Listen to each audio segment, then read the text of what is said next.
Citizenship amendment act 2019 কি জেনে নেব আজকের এই ভিডিওতে। স্বাগত জানাই 5 মিনিটস প্রিপারেশন ইউটিউব চ্যানেলে। 11 মার্চ 2024 মিনিস্ট্রি অফ হোম অ্যাফেয়ার্সের দ্বারা ভারতবর্ষে চালু করা হয় citizenship amendment act 2019।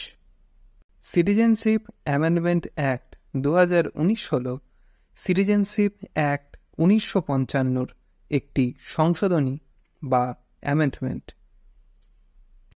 Citizenship act 1955-তে ভারতের নাগরিকত্ব সম্বন্ধে বলা হয়েছে। এই অ্যাক্ট অনুসারে ভারতের নাগরিকত্ব অর্জনের 5টি উপায়ের কথা বলা হয়েছে। সেইগুলি হল by birth, by descent, by registration, by naturalisation এবং by incorporation of territory into India. যার মধ্যে বাই ন্যাচারালাইজেশন অনুসারে যদি কেউ ভারতের নাগরিকত্ব নিতে চায় তাহলে তাকে ভারতে অন্ততপক্ষে 11 বছর থাকতে হবে। এছাড়াও আরও কিছু শর্ত রয়েছে, তবে এটি হলো তার মধ্যে সবথেকে গুরুত্বপূর্ণ।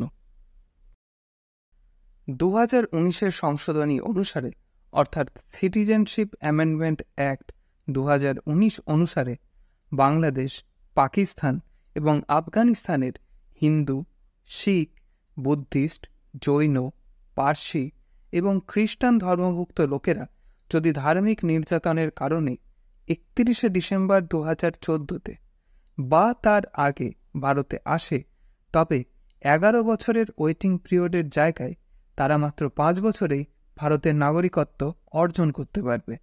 সিটিজেনশিপ অ্যামেন্ডমেন্ট অ্যাক্ট 2019 নিয়ে অনেক মতবিরোধ রয়েছে, যার মধ্যে প্রধান হল এই অ্যাক্টে মুসলিমদেরকে কোনোভাবে অন্তর্ভুক্ত করা হয়নি।